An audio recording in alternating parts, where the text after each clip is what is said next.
Hi friends, ആറ്റിക്സ് അക്കാദമിയുടെ മറ്റൊരു വീഡിയോയിലേക്ക് നിങ്ങൾക്ക് ഏവർക്കും സ്വാഗതം. ബി.എഡ് 4th സെമസ്റ്ററിലെ രണ്ടാമത്തെ സബ്ജക്റ്റാണ് നോളജ് ആൻഡ് കരിക്കുലം എന്ന് പറയുന്നത്. നമ്മൾ കഴിഞ്ഞ വീഡിയോകളിലൂടെ 2 വർഷത്തെ ക്വസ്റ്റ്യൻ പേപ്പർ മൊത്തത്തിൽ നമ്മൾ ഒരു ക്വസ്റ്റ്യൻസ് ഏതൊക്കെയെന്നുള്ളത് അനലൈസ് ചെയ്തിട്ടുണ്ട്. ഈ ഒരു വീഡിയോയിൽ നമ്മൾ ഡിസ്കസ് ചെയ്യാൻ പോകുന്നത് യൂണിറ്റ് അടിസ്ഥാനത്തിൽ റിപ്പീറ്റ് ചെയ്ത് ചോദിക്കുന്ന ചോദ്യങ്ങളാണ്. അപ്പോൾ യൂണിറ്റ് അടിസ്ഥാനത്തിലേക്കാണ് നമ്മളിത് കൺക്ലൂഡ് ചെയ്തിട്ടുള്ളത്. അപ്പോൾ ഇത്തരത്തിൽ നമ്മൾ നോക്കുമ്പോൾ ഒരു യൂണിറ്റ് എടുത്ത് പഠിക്കുമ്പോൾ അതിൽ ഇമ്പോർട്ടൻ്റ് കൊടുത്തുകൊണ്ട് പഠിക്കേണ്ടത് ഏതൊക്കെയെന്നുള്ളത് മനസ്സിലാക്കുന്നതിന് വേണ്ടിയിട്ടാണ്. നമ്മൾ ക്വസ്റ്റ്യൻ പേപ്പർ അനലൈസ് ചെയ്തപ്പോൾ മിക്സ് ചെയ്തിട്ടായിരിക്കും നമ്മൾ ഡിസ്കസ് ചെയ്തിട്ടുണ്ടാവുക. ഇവിടെ ഈ വീഡിയോയിൽ നമ്മൾ മെയിൻലി നോക്കുന്നത് യൂണിറ്റ് അടിസ്ഥാനത്തിൽ ഈ ക്വസ്റ്റ്യൻസ് ഏതൊക്കെയെന്നുള്ളതാണ്. നമുക്ക് നോളജ് ആൻഡ് കരിക്കുലത്തിൽ 5 യൂണിറ്റുകളാണ് വരുന്നത്, എല്ലാവർക്കും അറിയാം. 5 യൂണിറ്റുകൾ ഏതൊക്കെയാണ്? നോളജ് ആൻഡ് നോയിങ് എന്നുള്ളത്, meaning, nature and principles of curriculum, മൂന്നാമത്തെ curriculum design and organisation of knowledge, then നാലാമത്തെ curriculum development and implementation, the last one curriculum evaluation and change എന്നുള്ളത്. അതിൽ ഫസ്റ്റ് യൂണിറ്റിൽ വരുന്ന ചോദ്യങ്ങൾ നോക്കുമ്പോൾ ഒരു 6 ക്വസ്റ്റ്യൻസ് വരുന്നുണ്ട്. ആ 6 ക്വസ്റ്റ്യൻസിൽ വളരെ പ്രധാനമായിട്ടും ഒരു 3 ടേംസ് അല്ലെങ്കിൽ 3 ഏരിയകളാണ് നമ്മൾ കവർ ചെയ്യേണ്ടത്. അപ്പോൾ ആ 6 ക്വസ്റ്റ്യൻസ് ഏതൊക്കെയാണ്? ഒന്ന്, നോളജിന്റെ ഡയമെൻഷനുകൾ ഏതൊക്കെയെന്നുള്ളതാണ്. രണ്ടാമത്, കരിക്കുലം ഡെവലപ്മെന്റിന്റെ പ്രിൻസിപ്പിളുകൾ ഏതൊക്കെയെന്നുള്ളതാണ്.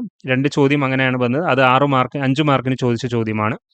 ഫസ്റ്റ് 1ഉം 2ഉം ചോദ്യം 5 മാർക്കിന് ചോദിച്ചതാണ്. ഡയമെൻഷൻസ് ഓഫ് നോളജും ദെൻ കരിക്കുലം ഡെവലപ്മെന്റ് പ്രിൻസിപ്പിൾസും. Then third question, what do you understand by the term levels of knowledge, how can it be differentiated from knowledge dimension. അപ്പോൾ ലെവൽസ് ഓഫ് നോളജും നോളജ് ഡയമെൻഷനും തമ്മിലുള്ള differentiation ആണ്. അതുകൂടാതെ തന്നെ വേരിയസ് ഡയമെൻഷൻസ് ഓഫ് നോളജും.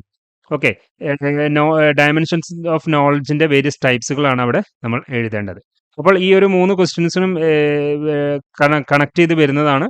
ഒന്ന്, curriculum development principle പറഞ്ഞു, പിന്നെ നോളജ് ഡയമെൻഷൻ പറഞ്ഞു. നോളജ് ഡയമെൻഷനും ലെവൽസ് ഓഫ് നോളജും തമ്മിലുള്ള ഡിഫറൻസ് പറയണം. അതേപോലെ തന്നെ നോളജ് ഡയമെൻഷന്റെ വേരിയസ് ടൈപ്സും പറയണം. Okay, next question, right in detail about the theories of validity of knowledge, explain how they helps in establishing the right body of knowledge. Right body of knowledge എങ്ങനെ നമ്മൾ യഥാർത്ഥത്തിലുള്ള correct knowledge എൻ്റെ body എങ്ങനെ നമ്മൾ establish ചെയ്യും എന്നതുമാണ് അവിടെ പറയേണ്ടത്.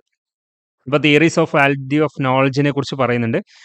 പിന്നെ അതേപോലെ തന്നെ explain about Indian and western theories of knowledge. Indian and western theories of knowledge അത് നമ്മൾ ഫസ്റ്റ് യൂണിറ്റിൽ അത് കറക്റ്റായിട്ട് പറയുന്നുണ്ട്. വെസ്റ്റേൺ തിയറീസ് ഏതൊക്കെയാണ്, ഇന്ത്യൻ തിയറീസ് ഏതൊക്കെയാണെന്നുള്ളത് അതൊരു ജനറൽ ആയിട്ട് എടുത്ത് പറയുകയാണ് ചെയ്യേണ്ടത്. അത് എല്ലാം ടൈപ്പ് ചെയ്ത് എഴുതിയതിന് ശേഷം അതിൻ്റെ ജനറൽ എക്സ്പ്ലനേഷൻ മാത്രം കൊടുത്താൽ മതി. പിന്നെ അതുകൂടാതെ തന്നെ തിയറീസിൽ എടുത്ത് ഡീറ്റെയിൽ ആയിട്ട് ചോദിക്കുന്ന തിയറികൾ, ഒന്ന് കറസ്പോണ്ടൻസ് തിയറിയും, 2 യൂട്ടിലിറ്റി തിയറിയും, സെമാൻറ്റിക് തിയറിയും കേട്ടോ. അപ്പോൾ ഈ ഒരു 3 തിയറികൾ വേണമെങ്കിൽ നിങ്ങൾ ഡീറ്റെയിൽഡ് ആയിട്ട് എടുത്ത് പഠിക്കാം. അതല്ല എങ്കിൽ ജനറൽ ആയിക്കൊണ്ട് ഇന്ത്യൻ തിയറീസും വെസ്റ്റേൺ തിയറീസും എന്താണെന്നുള്ളത് മാത്രം പഠിച്ചു വെക്കുക. ഓക്കെ, പിന്നെ validity of knowledge, theory of validity of knowledge എന്താണെന്നുള്ളത് നോക്കുക.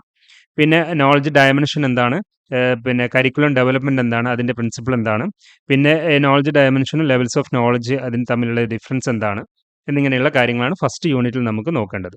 ദെൻ സെക്കൻഡ് യൂണിറ്റ് എന്ന് പറയുന്നത് meaning, nature and principles of curriculum എന്നുള്ളതാണ്. അതിൽ വരുന്ന ചോദ്യങ്ങൾ നമുക്ക് നോക്കാം.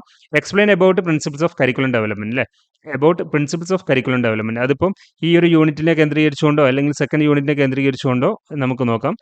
അതിൽ തേർഡ് യൂണിറ്റിലും കരിക്കുലം ഡെവലപ്മെന്റ് പ്രിൻസിപ്പിൾസ് ചോദിക്കുന്നുണ്ട്. Then what is a curriculum design, write in brief about its components. Okay, curriculum ഡിസൈനിനെ കുറിച്ചാണ്. കരിക്കുലം ഡിസൈനും കരിക്കുലം പ്രിൻസിപ്പിളുമാണ് ഇതിൽ മെയിൻലി എടുത്ത് ചോദിക്കുന്നതായിട്ട് വരുന്നത്. So components of curriculum design, then explain about subject centred curriculum, learner centred curriculum, problem centred curriculum. ഇത് ആവർത്തിച്ച് ചോദിക്കാൻ സാധ്യതയുള്ളതാണ്, repeat ചെയ്ത് ചോദിക്കാൻ സാധ്യതയുള്ളതാണ്. അതല്ലെങ്കിൽ സബ്ജക്ട് സെൻറ്റേർഡ് കരിക്കുലത്തെ മാത്രം കേന്ദ്രീകരിച്ചുകൊണ്ടോ, ലേണർ സെൻറ്റേർഡ് കരിക്കുലത്തെ മാത്രം കേന്ദ്രീകരിച്ചുകൊണ്ടോ, പ്രോബ്ലം സെൻറ്റേർഡ് കരിക്കുലം മാത്രം കേന്ദ്രീകരിച്ചുകൊണ്ടോ ചോദ്യം ചോദിക്കാം. ഇത് 3ഉം കൂടിയാണെങ്കിൽ എസ്സേ ആയിട്ട് നിങ്ങൾക്ക് എഴുതാം. Give the meaning of curriculum and explain about need and importance of curriculum development. അപ്പോൾ curriculum development principle, curriculum development needs, importance, curriculum development meaning. അപ്പോൾ ഇത്രയും കാര്യങ്ങൾ 1ഉം 4ഉം ചോദ്യങ്ങൾ അല്ലേ, അത് ഇത്രയും കാര്യങ്ങൾ ഡീറ്റെയിൽഡ് ആയിട്ട് ഈ ഒരു തേർഡ് യൂണിറ്റിൽ നിന്ന് ചോദിക്കാൻ സാധ്യതയുണ്ട്. List out the various agencies involved in the organisation of knowledge with the respect to school education, explicit each in detail അല്ലേ. അപ്പോൾ ഓർഗനൈസേഷൻ ഓഫ് നോളജ് തേർഡ് യൂണിറ്റിനെ കേന്ദ്രീകരിച്ചുകൊണ്ടും കൂടി ചോദിക്കാൻ സാധ്യതയുണ്ട്. അപ്പോൾ ഓർഗനൈസേഷൻ ഓഫ് നോളജ് തേർഡ് യൂണിറ്റിനെ അനുബന്ധിച്ച് വരുന്ന കാര്യമാണ്. എന്നാൽ ഒരു ഇൻട്രൊഡക്ഷൻ പാർട്ട് എന്ന രീതിയിൽ സെക്കൻഡ് യൂണിറ്റിൽ നമ്മളോട് പറയുന്നുണ്ട്. Then write short notes on design dimensions, forms of knowledge. Okay. Design dimensions in curriculum designing, then forms of knowledge include in school education. ഇത്രയുമാണ് ഇതിൽ വരുന്നത് എന്നുള്ളതാണ്. ദെൻ നെക്സ്റ്റ് വരുന്നത് പിന്നെ തേർഡ് യൂണിറ്റ് ആണ്. തേർഡ് യൂണിറ്റിൽ എന്ന് പറയുന്നത് curriculum design and organisation of knowledge എന്നുള്ളതാണ്. അപ്പോൾ ഓർഗനൈസേഷൻ ഓഫ് നോളജ് സെക്കൻഡ് യൂണിറ്റിൽ ഇൻട്രൊഡക്ഷൻ എന്ന രീതിയിൽ 5th ക്വസ്റ്റ്യനും കൂടി ചോദിച്ചിട്ടുണ്ട്. അപ്പോൾ നിങ്ങൾ പഠിക്കുകയാണെങ്കിൽ സെക്കൻഡ് യൂണിറ്റിൽ ചോദിച്ചാലും അല്ലെങ്കിൽ അതിനോട് കേന്ദ്രീകരിച്ചുകൊണ്ട് തേർഡ് യൂണിറ്റിൽ ചോദിച്ചാലും നമുക്ക് എഴുതാൻ പറ്റും. കരിക്കുലം ഡിസൈനും ഓർഗനൈസേഷൻ ഓഫ് നോളജും. ഓക്കെ. ഇത് നമുക്ക് ഈ ഒരു നോളജ് ആൻഡ് കരിക്കുലമൊക്കെ എടുത്ത് നോക്കുകയാണെങ്കിൽ വലിച്ച് നീട്ടിയ പോലുള്ള ഒരു സിലബസ് ആയിട്ടൊക്കെ നമുക്ക് ഫീൽ ചെയ്യും. അപ്പോൾ ഏതെങ്കിലും ഒന്നൊക്കെ കൃത്യമായിട്ട് പഠിക്കുകയാണെങ്കിൽ അത് മറ്റുള്ളതിലേക്കൊക്കെ ഉപയോഗിച്ചുകൊണ്ട് എഴുതാനൊക്കെ പറ്റുന്ന രീതിയിലേക്കാണ്. അപ്പോൾ കരിക്കുലവും നോളജ് ആൻഡ് കരിക്കുലം എന്നുള്ളതാണ്. അപ്പോൾ കരിക്കുലത്തിൻ്റെ ടൈപ്സും കരിക്കുലത്തിൻ്റെ ഇമ്പോർട്ടൻസും കരിക്കുലം എന്താണെന്നും അതിൻ്റെ ഡയമെൻഷൻസ് എന്താണെന്നും അതിൻ്റെ ഓർഗനൈസേഷൻ എന്താണെന്നും അതെങ്ങനെ ഡെവലപ്പ് ചെയ്യുന്നു എന്നുള്ള കാര്യങ്ങളൊക്കെ പഠിച്ചു കഴിഞ്ഞ് കഴിഞ്ഞാൽ ഓൾമോസ്റ്റ് എല്ലാ യൂണിറ്റുകളുടെയും ആൻസറൊക്കെ നിങ്ങൾക്ക് ഓൾമോസ്റ്റ് എഴുതാൻ തക്കതായിട്ടൊക്കെ മാറാം. ഓക്കെ. അപ്പോൾ ഒരു ജനറൽ സെൻസിൽ നിങ്ങളത് പഠിച്ചെടുക്കാൻ വേണ്ടി ശ്രമിക്കുക. ദെൻ തേർഡ് യൂണിറ്റ് എന്ന് പറയുന്നത് curriculum design and organisation of knowledge എന്നുള്ളതാണ്. ഡിഫൈൻ നോളജിനെ ഡിഫൈൻ ചെയ്യാൻ പറയുന്നു. And list any 5 characteristics of the knowledge. Then what are the use of agencies involved in organization of knowledge in schools? Explain about forms of knowledge.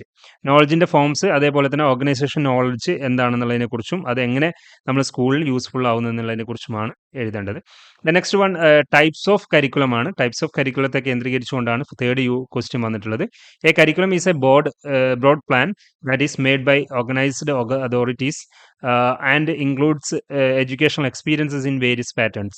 Discuss the types of curriculum that could be used in classrooms in order to achieve the aims and objectives of teaching and learning. Then next fourth question എന്ന് പറയുന്നത് curriculum importance എന്താണെന്നുള്ളതാണ്. ഇപ്പോൾ okay. അപ്പോൾ അതൊക്കെ മുൻപത്തെ ക്വസ്റ്റ്യൻസിലൊക്കെ വരുന്നുണ്ട് അല്ലേ. കരിക്കുലത്തിൻ്റെ ഇമ്പോർട്ടൻസും പിന്നെ curriculum needs, importance, curriculum development. ആ കരിക്കുലം ഡെവലപ്മെൻറ്റ് ഇമ്പോർട്ടൻസും നീഡ്സും കാര്യങ്ങളൊക്കെയാണ് കരിക്കുലം ഡെവലപ്പ് ചെയ്യുന്നതിലുള്ള ഇത്. പിന്നെ അതേപോലെ തന്നെ കരിക്കുലം മീനിങ് അതൊക്കെ സെക്കൻഡ് യൂണിറ്റിലും ചോദിച്ചിട്ടുണ്ട്. അപ്പം ഞാൻ പറഞ്ഞു വന്നത് അത് റിപ്പീറ്റ് ചെയ്ത് വരുന്നു അല്ലെങ്കിൽ തിരിച്ചും മറിച്ചുമൊക്കെ ചോദിക്കുന്നു, ഓരോ യൂണിറ്റിനെ കേന്ദ്രീകരിച്ചുകൊണ്ട് ചോദിക്കുന്നു എന്നൊക്കെയാണ്. What is curriculum design and explain about various design dimensions of curriculum design. Various designs കേട്ടോ. Explain about various designs. Okay. അപ്പോൾ ഈ തേർഡ് യൂണിറ്റിൽ കൂടുതലായിട്ടൊന്നുമില്ല. കരിക്കുലം ഡിസൈനിനെ കുറിച്ചും ഓർഗനൈസേഷൻ ഓഫ് നോളജിനെ കുറിച്ചും. നോളജ് നമ്മൾ എങ്ങനെ ഓർഗനൈസ് ചെയ്തെടുക്കും, അതേപോലെ തന്നെ കരിക്കുലം എങ്ങനെ ഡിസൈൻ ചെയ്യാം, ഈ 2 കാര്യങ്ങളാണ് ഇവിടെ ഫോക്കസ് ചെയ്തിട്ടുള്ളത്. അതിനെ കേന്ദ്രീകരിച്ചുകൊണ്ടാണ് ഈ 5 ചോദ്യങ്ങൾ ഇവിടെ വന്നിട്ടുള്ളത് എന്നുള്ളതാണ്. ദെൻ ഫോർത്ത് യൂണിറ്റ് ഏതാണ്? Curriculum development and implementation. അപ്പോൾ ഈ യൂണിറ്റുകൾ നോക്കുമ്പോൾ തന്നെ പിന്നെ നമുക്ക് മനസ്സിലാക്കാൻ പറ്റും. രണ്ടാമത്തെ യൂണിറ്റിൽ meaning, nature and principles of curriculum എന്നുള്ളതാണ്. മൂന്നാമത്തെ യൂണിറ്റിൽ curriculum design, organisation of knowledge എന്നുള്ളതാണ്. നാലാമത്തെ യൂണിറ്റിൽ കരിക്കുലം ഡെവലപ്മെൻറ്റ് ആൻഡ് ഇംപ്ലിമെൻറ്റേഷൻ എന്നുള്ളതാണ്. ഈ കരിക്കുലം ഡെവലപ്മെൻറ്റിനെ കുറിച്ച് തന്നെ സെക്കൻഡ് യൂണിറ്റിലും തേർഡ് യൂണിറ്റിലും ചോദിക്കുന്നതായിട്ടൊക്കെ കാണാം അല്ലേ. അപ്പോൾ അതെങ്ങനെ ഇംപ്ലിമെൻറ്റ് ചെയ്യാം എന്നുള്ളതാണ്. അപ്പോൾ ഞാൻ പറഞ്ഞത് എന്താണ്, അപ്പോൾ അതൊരു എക്സ്പാൻഡ് ചെയ്ത് വരുന്നു എന്നുള്ളതാണ്. ഒരു ചെറിയൊരു സിലബസിനെ വലിയൊരു സിലബസ് ആക്കി മാറ്റിയിട്ടൊക്കെ നമ്മൾ പഠിപ്പിക്കുന്നത് എന്നുള്ളതാണ്. അപ്പോൾ നിങ്ങൾ പഠിക്കുമ്പോൾ റിപ്പീറ്റ് ചെയ്ത് പഠിക്കുന്നതായിട്ടൊക്കെ തോന്നുന്നതുകൊണ്ട് നമുക്ക് വളരെ സിമ്പിളായിട്ട് ഫീൽ ചെയ്യും. പക്ഷേ ടേംസുകൾ കുറച്ചൊന്ന് ഓർത്ത് വെക്കാൻ വേണ്ടി ശ്രമിക്കണം. ദെൻ ഫോർത്ത് യൂണിറ്റിലെ ക്വസ്റ്റ്യൻസ് ഏതൊക്കെയാണ്? കരിക്കുലം ഡെവലപ്മെൻറ്റ് ആൻഡ് ഇംപ്ലിമെൻറ്റേഷനിൽ briefly explain about Tyler's curriculum inquiry model എന്നുള്ളതാണ്. Then what is LOC? Explain with a special reference to curriculum implementation. Explain about curriculum implementation model. കേട്ടോ. Curriculum implementation model ORC and LOC മോഡലുകളൊക്കെയാണ് അത് 2 തവണയായിട്ടൊക്കെ ചോദിച്ചിട്ടുള്ളത്. അത് തന്നെ എടുത്ത് പഠിക്കാൻ വേണ്ടി ശ്രമിക്കുക. പല മോഡലുകളാണ് ഇവിടെ വരുന്നത്. അത് ഇംപ്ലിമെൻറ്റേഷൻ മോഡലുകളാണ്. ടൈലേഴ്സ് വരുന്നുണ്ട്, പിന്നെ ORC, LOC വരുന്നുണ്ട്, ഹിൽഡ, ഡാബ ആൻഡ് ടൈലർ വരുന്നുണ്ട്. അതേപോലെ തന്നെ ഡാബാസ് ആൻഡ് സൈലേസ് അലക്സാണ്ടേഴ്സ് മോഡൽ ചോദിക്കുന്നുണ്ട്. കരിക്കുലം ഡെവലപ്മെൻറ്റ് അതിൻ്റെ ഫേസുകളും ചോദിക്കുന്നുണ്ട്. എങ്ങനെ കരിക്കുലം ഡെവലപ്ഡ് ആവുന്നു, അതേപോലെ തന്നെ അതിൻ്റെ ഫേസസുകളും. അപ്പം നിങ്ങൾ പിന്നെ ഈ ഒരു മോഡലുകൾ നോക്കുകയാണെങ്കിൽ ടൈലേഴ്സ് മോഡൽ നോക്കണം, അത് കരിക്കുലം എൻക്വയറി മോഡലാണ്. പിന്നെ ORC ആൻഡ് LOC മോഡലുകൾ നോക്കണം, അത് കരിക്കുലം ഇംപ്ലിമെൻറ്റേഷൻ മോഡലാണ്. അപ്പോൾ കരിക്കുലം ഇംപ്ലിമെൻറ്റേഷൻ മോഡലിൽ തീർച്ചയായിട്ടും നിങ്ങൾ എന്ത് ചെയ്യുക, ORC അല്ലെങ്കിൽ LOC നോക്കി വെക്കുക. പിന്നെ ഹിൽഡ, ഡാബ, ടൈലർ, പിന്നെ അതേപോലെ തന്നെ പിന്നെ സൈലേസ് അലക്സാണ്ടർ, ഇതിലേതെങ്കിലും ഒന്ന് കറക്റ്റായിട്ട് നോക്കി വെക്കുക. പിന്നെ കരിക്കുലം എങ്ങനെ ഡെവലപ്പ് ചെയ്യുന്നു, അതിൻ്റെ ഫേസുകൾ എന്തൊക്കെയാണ്. അപ്പം നിങ്ങൾ തീർച്ചയായിട്ടും ഈ ഒരു കരിക്കുലം ഡെവലപ്മെൻറ്റും അതിൻ്റെ ഇംപ്ലിമെൻറ്റേഷനും 2 പാർട്ടായിട്ടാണ് ഈ ഫോർത്ത് യൂണിറ്റിനെ കാണേണ്ടത് അല്ലേ. അപ്പോൾ അങ്ങനെ 2 പാർട്ടായിട്ട് കാണുമ്പോൾ ഷുവറായിട്ടും ഒരു ചോദ്യം ഇംപ്ലിമെന്റേഷനിൽ നിന്ന് ചോദിക്കും. ഒരു ചോദ്യം കരിക്കുലം ഡെവലപ്മെന്റിൽ നിന്ന് ചോദിക്കും. അപ്പോൾ കരിക്കുലം ഡെവലപ്മെന്റിലെ തിയറികളായിട്ട് അല്ലെങ്കിൽ മോഡലുകളായിട്ട് നമുക്ക് എന്ത് യൂസ് ചെയ്യാൻ പറ്റും? ലാബാസും സെയിലർ അലക്സാണ്ടേഴ്സും അതേപോലെ തന്നെ പിന്നെ ടൈലറിന്റെയും ഒക്കെ നമുക്ക് എന്ത് ചെയ്യാൻ പറ്റും? അതിൽ യൂസ് ചെയ്യാൻ പറ്റും കരിക്കുലം ഡെവലപ്മെന്റിൽ. ഓക്കെ. ഹിൽഡ ഡാബ അതായത് 1ാമത്തെ ചോദ്യം, 3ാമത്തെ ചോദ്യം, 4ാമത്തെ ചോദ്യം. 1ഉം 3ഉം 4ഉം ചോദ്യങ്ങളാണ് കരിക്കുലം ഡെവലപ്മെന്റിനെ കേന്ദ്രീകരിച്ചുകൊണ്ട് വരുന്നത്. എന്നാൽ ഇംപ്ലിമെന്റേഷനെ കേന്ദ്രീകരിച്ചുകൊണ്ട് സെക്കൻഡ് ക്വസ്റ്റ്യൻ മാത്രമാണ്. അപ്പോൾ ആ സെക്കൻഡ് ക്വസ്റ്റ്യനിൽ 2 ടൈപ്പ് ക്വസ്റ്റ്യൻ ഞങ്ങളിവിടെ ഉൾപ്പെടുത്തിയിട്ടുണ്ട്. ആ 2 ടൈപ്പ് ക്വസ്റ്റ്യൻസിൽ LOCയും ORCയും കൃത്യമായിട്ട് പഠിച്ചു വെക്കാൻ വേണ്ടി ശ്രമിക്കുക. ഷുവറായിട്ടും ആ ചോദ്യം ഉണ്ടാവും എന്നുള്ളത് പ്രത്യേകം നോട്ട് ചെയ്യുക. പിന്നെ ലാസ്റ്റ് ക്വസ്റ്റ്യൻ എന്ന് പറയുന്നത് എങ്ങനെയാണ് കരിക്കുലം ഡെവലപ്ഡ് ആവുന്നത്? അതിൻ്റെ ഫേസുകളുമാണ്. അതൊരു ജനറൽ ആയിട്ട് നിങ്ങൾക്ക് കുറച്ചും കൂടി ടെക്നിക്കലി അല്ലാത്ത രീതിയിൽ നിങ്ങൾക്ക് എഴുതി വെക്കാനും കൂടി പറ്റുന്നതാണ്. അപ്പം കരിക്കുലം ഡെവലപ്മെന്റ് എന്താണ്, ഇംപ്ലിമെന്റേഷനിൽ നിന്നും ചോദ്യങ്ങൾ എങ്ങനെയാണ് വരുന്നത് എന്നുള്ളത് കൃത്യമായിട്ട് പഠിച്ചു വെച്ചതിന് ശേഷം 5th ക്വസ്റ്റ്യൻ നോക്കുക. പിന്നെ 5th unit curriculum evaluation and change എന്നുള്ളത്. അതിലും 6 ചോദ്യങ്ങൾ നമുക്ക് എടുത്ത് പറയാൻ പറ്റും. അപ്പോൾ ഇവിടെയും പിന്നെ 4ാമത്തെ യൂണിറ്റിൽ നിന്നും റിപ്പീറ്റ് ചെയ്ത് വരുന്നതായിട്ട് വരാം. അപ്പോൾ അത് നിങ്ങൾക്ക് മാറ്റി വെച്ചിട്ട് ബാക്കിയുള്ള ക്വസ്റ്റ്യൻസ് മാത്രം ഇവിടെ ഫോക്കസ് ചെയ്യാൽ മതി. അപ്പോൾ എന്ത് നോക്കണം? How does curriculum evaluation play and educational assessment procedure? എങ്ങനെയാണ് എഡ്യൂക്കേഷൻ അസസ്മെന്റ് പ്രൊസീജിയറിൽ കരിക്കുലം ഇവാലുവേഷൻ ആക്ട് ചെയ്യുന്നത്?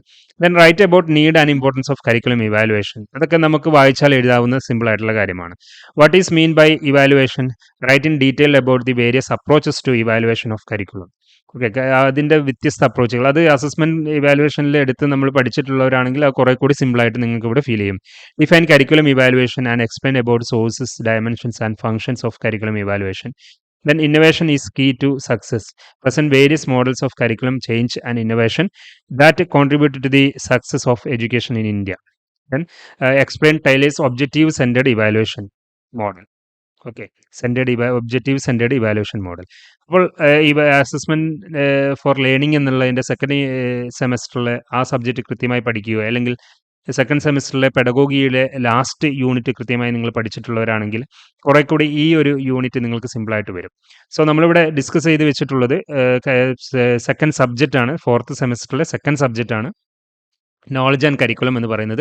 അപ്പോൾ അതിലെ 2 വർഷത്തെ ക്വസ്റ്റ്യൻ പേപ്പർ എടുത്തിട്ട് അതിൽ മാത്രം ചോദ്യങ്ങൾ മാത്രമേ നമ്മളിവിടെ നോക്കിയിട്ടുള്ളൂ. നമ്മൾ ടെക്സ്റ്റ് ബുക്കിലെ മുഴുവൻ കാര്യങ്ങൾ വന്നിട്ടില്ല. കുറെ കൂടി പ്രിസൈസ്ലി ആണ് നിങ്ങൾ എന്ത് ചെയ്യേണ്ടത്, ഈ ഒരു അവസാന ഘട്ടത്തിൽ നിങ്ങൾ പഠിച്ചെടുക്കേണ്ടത്.